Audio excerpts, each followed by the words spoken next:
संसाधन देखेंगे। पिंकी, क्या तुमने टीवी पर असम में आई बाढ़ पर दिल दहलाने वाली रिपोर्ट देखी है? भगवान, उसने क्या प्रलय मचाई है, रास्ते में जो कुछ बर्बाद कर दिया और बहा ले गई। हाँ चिंटू, मैंने देखा। क्या यह आश्चर्य की बात नहीं है कि जल जीवन दे भी सकता है और जल जीवन ले भी सकता है। हम पानी के बिना क्या करेंगे? मेरे पिताजी मुझे बता रहे हैं कि उनके कारखाने में बहुत सारी चीज़ों के लिए काफ़ी जल की आवश्यकता होती है। क्या तुम जानते हो कि मशीनों को ठंडा करने के लिए भी जल की आवश्यकता होती है? कारखाने भी जल विद्युत संयंत्र द्वारा पैदा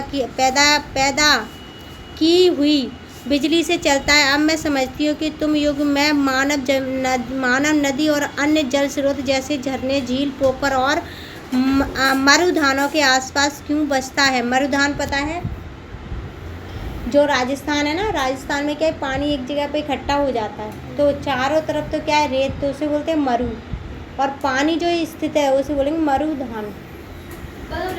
रेगिस्तान में तालाब उसे बोलते हैं मरुधान। तालाब नहीं होता, वो गड्ढा होता है वो। हाँ, कुछ भी हो। जैसे कि आप जानते हो कि 3/4 धरातल जल से ढका हुआ है, परंतु इसमें प्रयोग में लाने योग्य आलवणीय जल का अनुपात बहुत कम है। आलवणीय जल का मतलब होता है जिसमें नमक ना हो।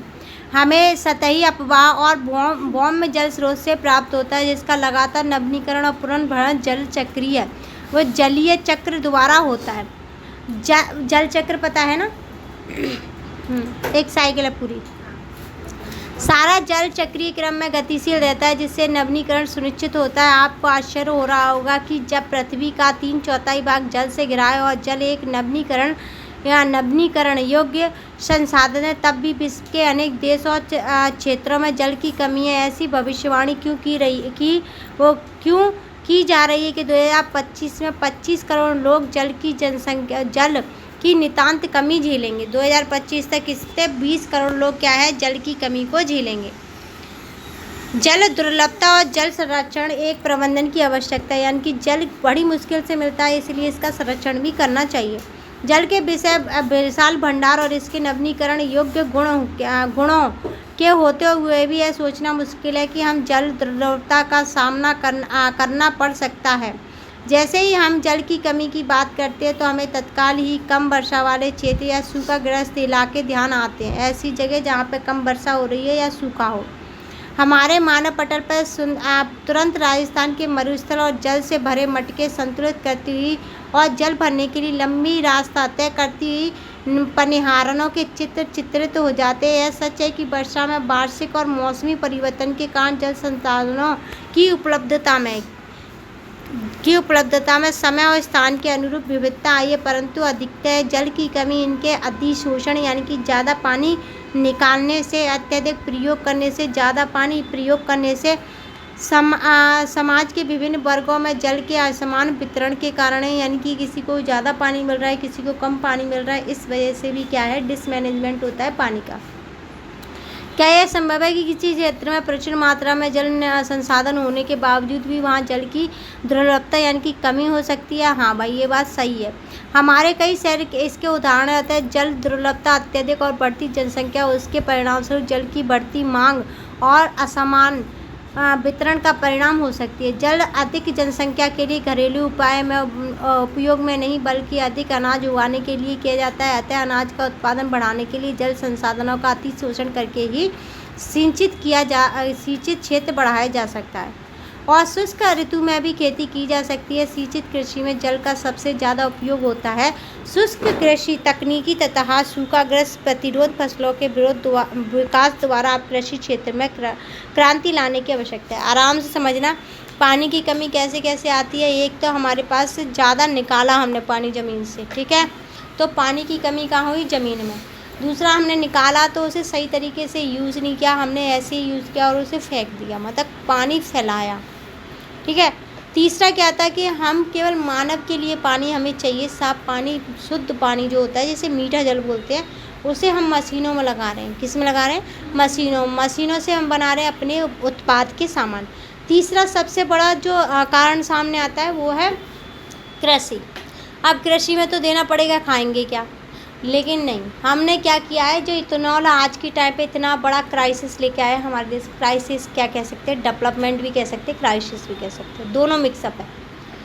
क्राइसिस, इंजन खराब हो रहे हैं, ठीक है, और डेवलपमेंट, हम बाहर से तेल नहीं खरीद रहे, अब सरकार ही पूरा पैसा ले रही है। और एक और क्राइसिस हम कह सकते हैं कि गन्ना को उगाने में बहुत ज़्यादा पानी लगता है, गन्ना को उगाने में बहुत ज़्यादा पानी लगता है, ठीक है। तो वो जो पानी आएगा वो कहाँ से आएगा, भूमि जल से ही तो आएगा वो पानी, तो नीचे से पानी की कमी होगी ना। आया समझ? आपने टेलीविज़न और विज्ञापन में देखा हो कि बहुत से किसानों के खेती पर अपने निजी कुएं नलकूप होते हैं, जिसमें सिंचाई करके वे उत्पादन बढ़ा देते हैं। परंतु आपने सोचा कि इसका परिणाम क्या हो सकता है? इसके कारण भूमि जल स्तर नीचे गिर सकता है और लोगों के लिए जल की उपलब्धता में कमी हो सकती है और भोजन सुरक्षा खतरे में पड़ सकती है। भोजन की सुरक्षा भी खतरे में पड़ जाती है। आप देखना, जैसे हम ना 3 फसलें करते हैं, किसकी? धान की। धान मतलब राइस की। बांग्लादेश में होती हैं और पश्चिम बंगाल में होती है, उड़ीसा और बिहार में भी होती है। 3 फसलें होती हैं। अब उन तीनों फसलों को पानी उगाने के लिए बहुत ज़्यादा चाहिए, क्योंकि वो ऐसी फसल होती है कि अगर उसमें से 1 या 2 दिन पानी ख़त्म हो गया, तीसरे दिन वो फसल ख़राब हो जाएगी। तो सबसे ज़्यादा पानी कहाँ लगता है? राइस में, राइस कल्टीवेशन में। स्वतंत्रता के बाद भारत में तेज़ी से औद्योगिकरण और शहरीकरण हुआ और विकास के अवसर मिले। आजकल हर जगह बहुराष्ट्रीय कंपनी यानी कि MNC बड़े औद्योगिक घराने के रूप में जानी जाती है। उद्योग की बढ़ती हुई संख्या के कारण अम्लीय जल संसाधनों पर दबाव बढ़ा है। लोगों को अत्यधिक जल के अलावा उनको चलाने के लिए ऊर्जा की आवश्यकता होती है और इसका काफ़ी हद तक पूर्ण जल विद्युत, मतलब इससे पूर्ति किसकी की जाती है? जल विद्युत की।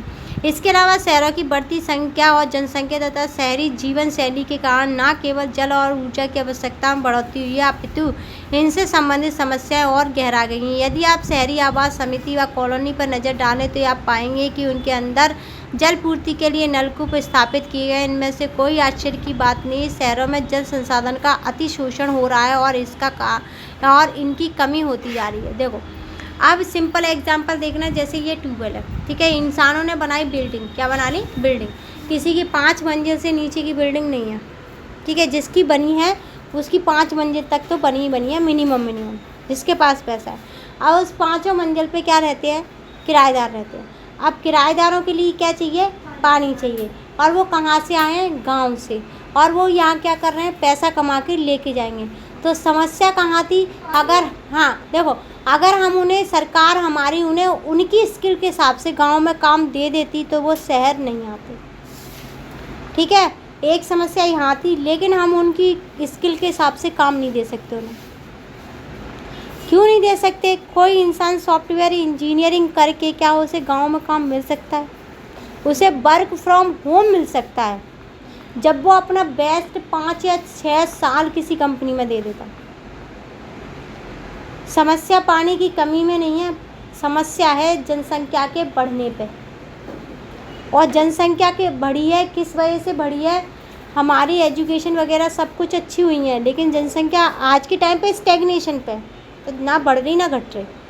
लेकिन उससे पहले जो बढ़ी हुई जनसंख्या है ना, उसे सही से मैनेज नहीं किया।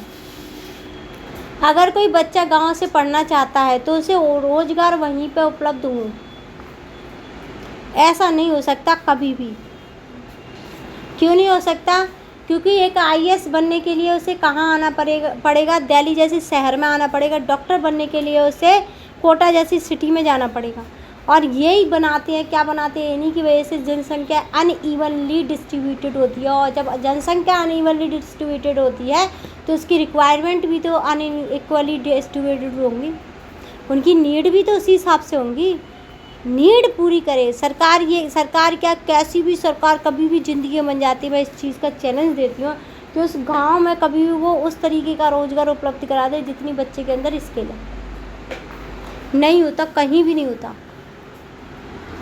ये तो जयपुर में है। हाँ, अटल भूजल योजना को 7 राज्य गुजरात, हरियाणा, कर्नाटक, मध्य प्रदेश, महाराष्ट्र, राजस्थान और उत्तर प्रदेश के 80 जिलों में 229 प्रशासनिक ब्लॉक तालुकास की 8,220 जल की कमी वाले ग्राम पंचायत में कार्यान्वयन किया गया है। भारत में चुने राज्य में जल की कमी क्या है? अति दोहे गंभीर और अर्ध गंभीर ब्लॉक की कुल संख्या का लगभग 37% हिस्सा है। अटल जल के प्रमुख पहलुओं में से पहला पहलू जल संरक्षण और विवेकपूर्ण जल संरक्षण में जल के उपयोग में मौजूद रवैये के प्रति जनता के व्यवहार में परिवर्तन है।